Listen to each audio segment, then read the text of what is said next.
Good morning, or GM, whatever time it is. Hey, welcome to the panel. Welcome to the show. It's going to be an open panel. The link should be pinned. Not much going on in the news, but I do have a tweet I want to share and an article. Actually, not the article itself, just something about the article. Okay, this person says, this is in the context of the conversation we've been having about misinformation, disinformation, and the regulation that Hillary and Kamala and Tim Walz and Stacey Plaskett and all those other people are pushing for. All right, this person says talking with chatbots reduces faith in conspiracy theories. After chat with generative AI offers facts, many people drop conspiracy views on wide ranges of topics. Chats decrease average belief in conspiracies by 20%, with effects lasting for 2 months. Here, I'll show the screenshot. So this is one option. Have AIs and chatbots that can like help people read the article and summarize it and catch misinformation and stuff, community notes. And then I was looking at another article today from Newsweek, and I noticed this at the bottom of it. So I think the platforms and publishers themselves might be acting on this on their own. I don't know what this is, but it says Newsweek is committed to journalism that's factual and fair. Hold us accountable and submit your rating of this article in the meter. So it's people rate it. I didn't actually read the article, so I don't know. And then what happens if you rate it? I don't want to throw. I don't want to rate it without reading it because it's going to throw off their metrics. But Fatty the other day talked about bringing back the fairness doctrine, and that, like fact checking and the fairness meter, and like I said, I use the comment section a lot. The article for me is just a starting point. So if I'm reading a source and there's people commenting on it, or there's a Twitter thread that I got the article from, I'm gonna read the conversation about the piece too, and that's gonna kind of help me refine my picture of it and what I think about it by what the smart people in the comments are noticing and saying about it.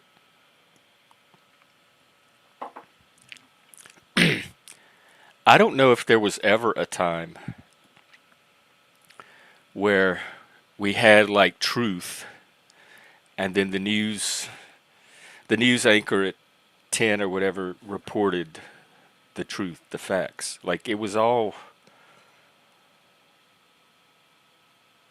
I think you had basic journalism. If there was a car accident or a burglary, they could report where it happened, the victim, the suspect, all that. But as far as these grand political narratives, I don't know if that there's ever been a news station in my lifetime that said, "Here's what's going on politically in the world, and this is what's true." I don't know of a media that would have been able to do that. They can report the facts on events, but I don't know how they help you fit that into a larger story of what's true, because you have to piece that out for yourself. I think when something can be verified as true, we share it. The media shares it.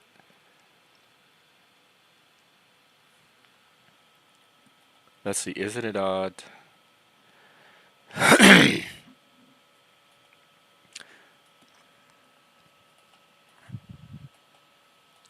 Well, I didn't so much take it as protect the government. Um, I think there are some people that see speech as a danger or a threat to both the government and the populace, um, and it's coming from the big tech companies. So I think that's why they want to be able to control the information people put out there, and they want to reduce the amount of deceptive information. But how do you do that? I mean, Alex Jones has been around forever.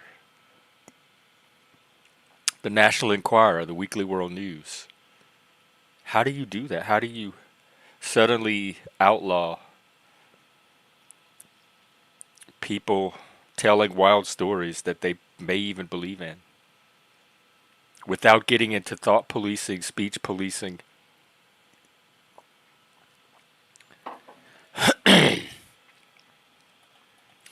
I think sources, identifying sources, it would help, and that way you'd have a way to maybe track the origin of misinformation and hold the source of it accountable.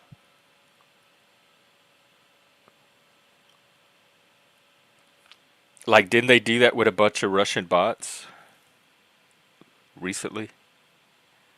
And flagged the bot, and like those six what YouTubers that they were being funded by this group, but they didn't realize it. They identified who those people were, and like, hey, some of the information, like that Russia just paid these six people. So if you're getting your information from these channels, be aware that some of the information may have been misinformation. I think there are ways to do this without getting Nanny Hillary involved.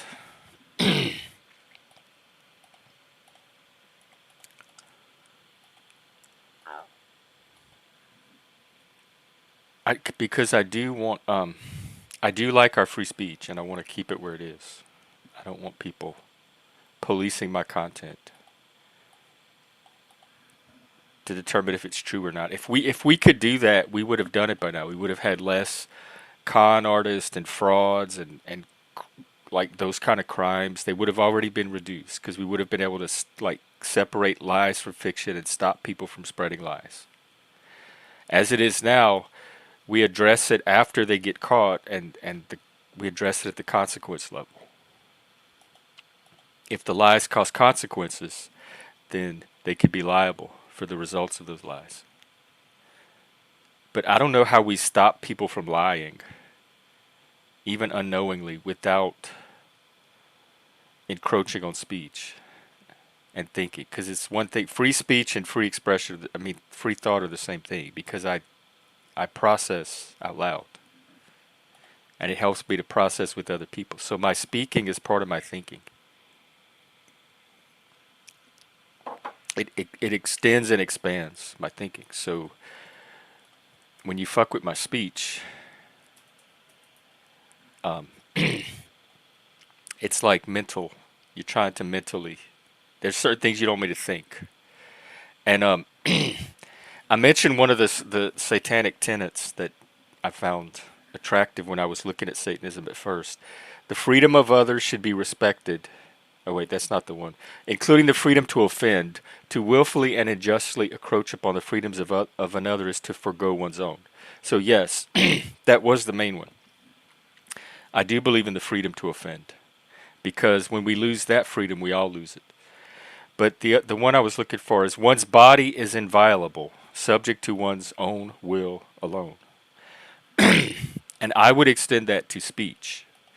My words, my emotions, how I talk, my diction, my body, all of that is an extension of my body. So all of that is my own and autonomous, and don't violate it. So not just my physical body, but don't violate my ability to speak, my speech itself,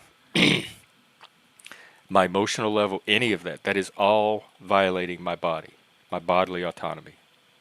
It's my body, and if I'm not hurting someone, I can do what I want with it, including say what I want, feel what I want, at the level I want. When it starts hurting someone in a concrete way that you can demonstrate to others, then we might have reached a limit of my autonomy.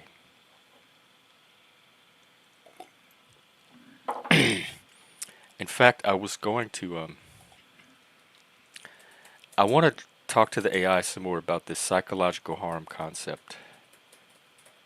Because that's what's so subjective, and that's what's getting weaponized. If I didn't punch you in the face, I didn't violate anything. Um, damage caused to a person's mental health. I work in mental health and I'm not even sure what that is because that's such an abstract. It's damage caused to an idea or a concept or emotional well-being. I think adults are responsible for their emotional well-being. Just like a firewall on your computer. If you're getting hacked and getting viruses, it's cuz you don't have your firewall on. It's not because of everybody else outside of the world. It's because you are not protecting your emotional well-being and you want everybody else to do it for you because you are not going to take the accountability and responsibility to do it for yourself. I don't see that as victimhood. I see that as weakness and abdication. I see that as societally passing the buck to other people for something that you should be doing for yourself. Hey, Abe. It's the free rider problem. You seem like a free rider. The rest of us have to babysit your emotions because you didn't fucking learn how. Um, Emotional abuse can involve verbal insults, threats, constant criticism, or gaslight. Yeah, you know what I do when somebody's doing this? I get away from them. I don't stay around a person that's doing this. So easy. This is an easy fix. If somebody was punching you in the face, you wouldn't hang around them. If somebody's doing this shit to you, same thing. I don't know what's so hard about this. I don't even know how people fail to acquire this basic skill set. Neglect. This can occur when a person's basic needs, such as food, shelter, emotional support, are not met. Okay, as an adult, you are responsible for that. So nobody else is neglecting you by not giving you this. That is your adult responsibility to acquire. Trauma. This can be caused by a single event or repeated experiences of violence, abuse, or loss. Trauma is real and trauma can have effects and can damage. As somebody that has trauma, I don't hold other people responsible for my trauma and babysitting it and not triggering it. That is for me to manage. But not every human's going to know what my trauma is or my trigger is, nor do they have to. Same with the autism and the neurodivergence. I don't depend on people who are not autistic to somehow magically know how to accommodate my autism. I take charge of that. I accommodate myself. I manage my own triggers so other people don't have to do it. It's not a collectivist enterprise. It's a very personal individual activity. Witnessing violence or abuse, even if a person is not directly harmed, witnessing can have a significant impact on their mental health. But we're talking about psychological harm, which it sounds like is words. It's words as opposed to physical acts. Um, so watching somebody get yelled at can harm you. Well, then again, just stop hanging out with that person, and you won't see it anymore. It, if you're watching somebody be like verbally berated by somebody else, that one act alone should not send you into therapy. I mean, you can if you want, but it's not harm that's going to cripple you for life. Signs of psychological harm may include changes in behavior, such as withdrawal, aggressions, or substance use. Substance use itself can cause all of that. Difficulty concentrating or sleeping. Feelings of sadness, anxiety, or hopelessness. Physical symptoms such as headaches or stomach. See, as a Gen Xer, this is very strange to me to read because we were the sticks and stones, can break my bones, words can never hurt me generation. If you're having all of this just from hearing words, that we didn't have that. What happened? Y'all were watching too much Matrix. You're turning into all of those lifeless, colorless, empty souls in the Matrix. And I'm talking about the humans. They got freed. Um,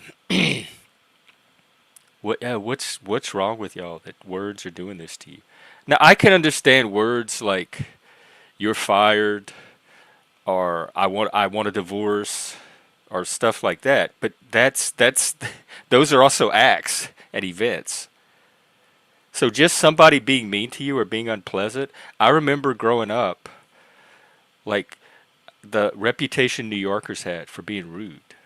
They would just tell you like it is. The stereotype of the rude New Yorker. Nobody tried to go like criminalize every person in New York just because they had a very brusque, direct style of talking that could hurt some people's feelings. What happened to this generation? We gave you all the tools. We gave you all the art. I think that's what happened. We had all the good art, and y'all didn't make as good art for yourself, and you're not using our art, so you are without artistic guidance. Well, good thing I'm here.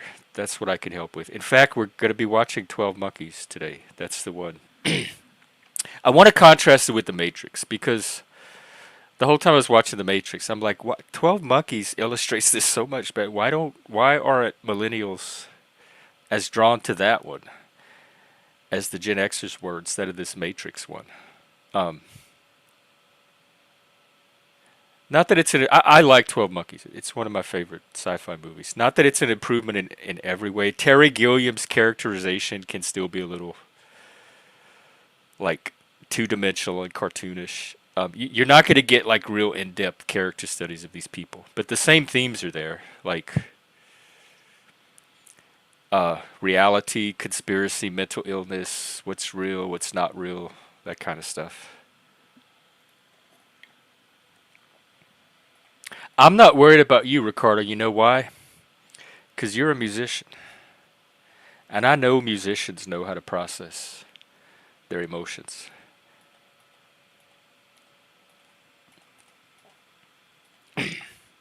And welcome, by the way. A better life in the sunshine. Well, don't come to Florida right now. Speaking of, I saw where it got bumped down to a 4. So let me check the progress. It looks like it maybe left Camille. I mean, Cancun. And so that maybe slowed it down a little bit.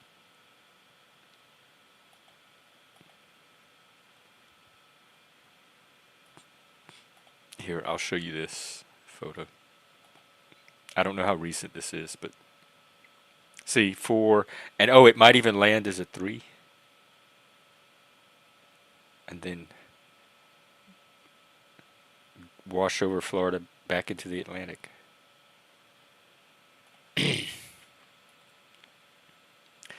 Yeah, that really is one of the most that's the main annoyance living down there is the hurricanes. If it weren't be for the hurricanes, I think it would be a lot more of an attractive place. So, but property's cheap. You could nice homes, really nice property for very probably what you'd pay for like a 1 bedroom little bungalow shack on the West Coast. You could get you a McMansion. Hey, Tommy, what's up? Just hanging out, chilling. See if there's anybody that wants or needs a panel. And other than that, I might go continue with the movie watching. We're gonna do 12 Monkeys because we did the Matrix, so we're gonna work backwards, and then we're gonna take a detour, a road trip, if you will, with some of the Gen X outlaw, like the Bonnie and Clyde type, Natural Born Killers, Love in a 45. There's a few others, probably Pulp Fiction, because that's kind of when postmodern filmmaking took off. That kind of fractured narrative or nonlinear storytelling. You had some of it before Pulp Fiction, but that's really, I think, what crystallized it as a new style of filmmaking. And then they just started to pop up like flowers after that. Culminating in 1999, the year of the Matrix, where there's just like 20 or 30 of them all in one year. And then we slide into the 2000s and 9/11 happens, and I tried to watch, we were trying to find the female version, because these are all male, kind of male-oriented movies, Fight Club, Matrix. Um, what are the female, I could pick out some female Gen X movies, and in Gen X, the male and females were pretty much integrated in the same movies. Like the women could watch the same movies as the men and find just as much in there to relate to as the men could. That seems to kind of split among the millennials. And so, what are the millennial female movies? What are the female movies that millennials relate to or feel like defines them? I tried to watch Mean Girls this morning. It's so bad. It's badly written. It's badly acted. You could see the punchlines coming a mile away. By the time they hit, they're so corny and cringe. You're thinking they wasted film on that lame of a joke. Like, I don't think I'm going to get through Mean Girls. But I think we're living in the age of the Mean Girls. I also think we're living in the age of bad art. And that could be a contribution to the mental health crisis, because one thing that probably the primary thing Gen Xers used to take care of their mental health was the art. That's what the music got me through, movies, books. Well, for me, it was like the classics. So I guess that's not I was an anomaly there. Um, Mostly movies and music. We were an audio visual generation, as I think the boomers were too. Um,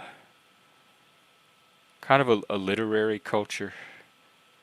I think that became a minority many generations ago. So we turned to the art of our day. We turned to our music and our movies, and that, because it was so high quality, I think we were able to use a lot of it to weather these nihilistic societal crises, um, which may be perpetual. This may be the best humans can do. It's all subjective anyway, at least that part of it. And the millennials, I'm trying to think what art y'all have. If the Matrix is what you had to turn to help your mental health, no wonder. I mean, that right there alone. Some PhDs can do a study on the influence of the Matrix on millennials and beyond, and the mental health impacts of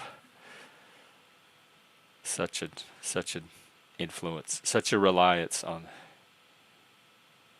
that piece of art. After watching it, I felt like that movie is the Matrix that I need to try to free people from. That's the movie I need to try to wake them up from. And the only way I know how to do it, because I can't really use anything after that, is to use the stuff that came before it, use the generation before it, and give them something, at least some other option or vision to contrast it with. The Gen X alternative. Get it? Because alternative music, and our generation was the alternative nation. That was an MTV show with Kennedy. I liked her. She's an example of a woman. Kennedy, the DJ. She had like long, curly black hair and like the kind of the cat eye glasses. She's real quirky and weird and cerebral and intellectual, um, but sarcastic and um, I don't know, just like really biting at the same time. And I hated her at first. Oh my God, she would make my skin crawl. I could not stand when Kennedy came on the screen. And I stuck with it anyway because they would have bands on and other guests. It wasn't just her. And after a while, I had a complete like turnaround with her, and I'm like, this girl is she's pretty cool. Like she's so Gen X. I'm so proud that she's like part of our generation. Yay, Kennedy. Yeah. I am the alternative nation. Yeah, Kennedy does represent me. That's right. I don't know how that happened. So women don't give up hope. I guess that's the point. Hey Nova. Except there's a certain kind of hope you're going to always have to give up. But friendship wise, don't give up hope.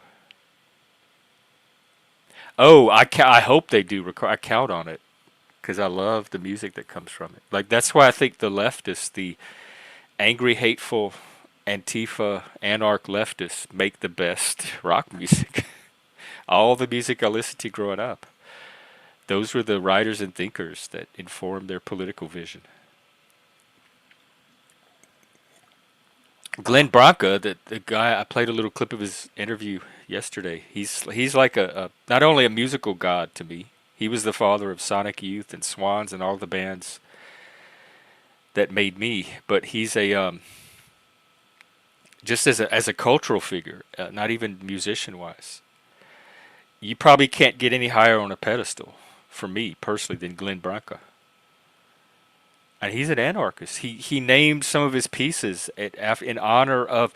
There's an anarch. I forgot his name. He was this thinker back in the like the days, and he's the one that came up with the concept of autonomous zones, like the Chaz that happened in 2020. And he dedicated a whole piece. He wrote a whole symphony for this dude that did all this anarch thinking. He's like a exalted figure in his world. So that's what inspires this music I listen to. But just like Kurt Cobain took that music and heard it in a completely different way, I also apparently have been hearing it in a completely different way because it's helped me to live my life. But I didn't absorb any of the political stuff from it. I was never an angry leftist. We didn't have that where I came from. And if we did, it was maybe one or two high school kids, and they were the extreme marginalized ones that nobody talked to. They did not have the purchase they had today in the cultural psyche and the conversation.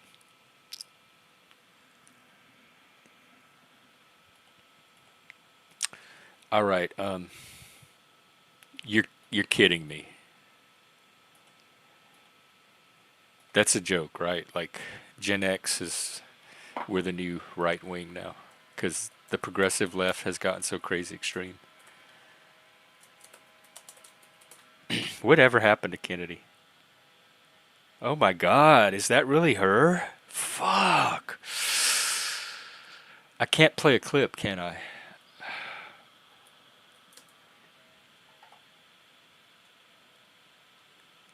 What created Diddy Monster was fear. This is elder abuse. Talking about Biden. Um, Kennedy. It's not all good. I wonder if I could play a clip.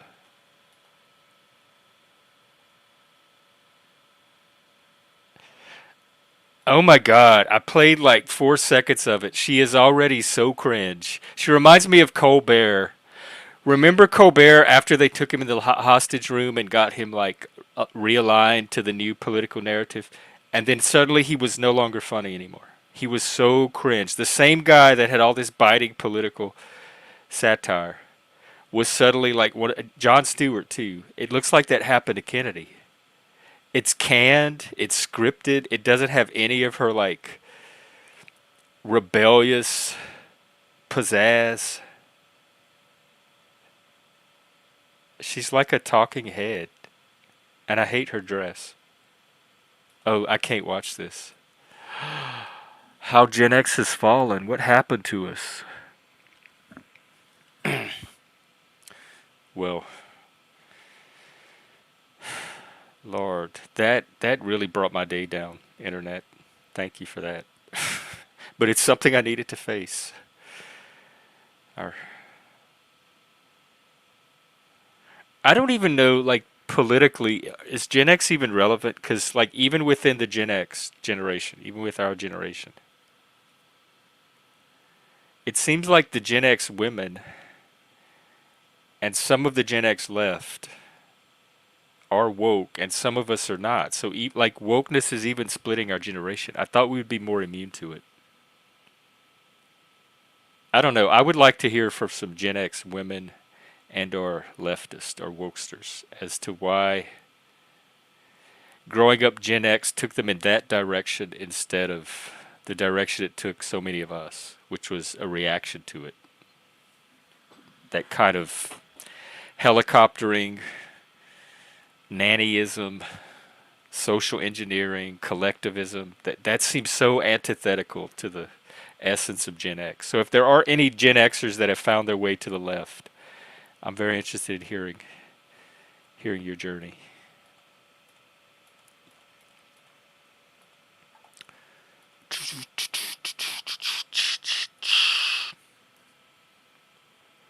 I do too. I can't imagine life without the electric guitar, the sound of the electric guitar. Like I don't know what I would have done if I was alive at any other point in history and didn't have that sound. But because I was born where I was and that sound was a thing, I can't imagine life without it now. Like there's no way I can live anywhere else and not have the sound of the electric guitar somewhere. It's like not it's not fully life. It's something, if that's not part of the current culture or life, that it's not even fully life yet. That's how essential that is. Maybe it's my autism brain or whatever, but that instrument and the sounds that it makes, it's the power of music, the mystery of music. I think he's a boomer. He was talking about like chasing some kids out of his yard the other day.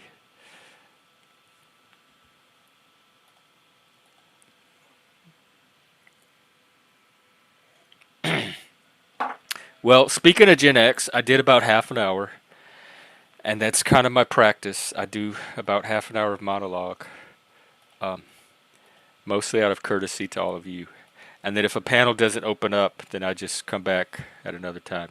So I think I'm going to go do the 12 Monkeys movie, get that started in Discord in about 10 or 15 minutes, and then I'll be back later today for another panel. All right, everybody. Um, Thanks again, and have a good rest of your day. I'll see you later. Gen X. Gen X of whatever age. I think it's a culture, a subculture at this point. It's a set of values, beliefs, etc. So it's open to anybody. Give it a thought. All right, take care.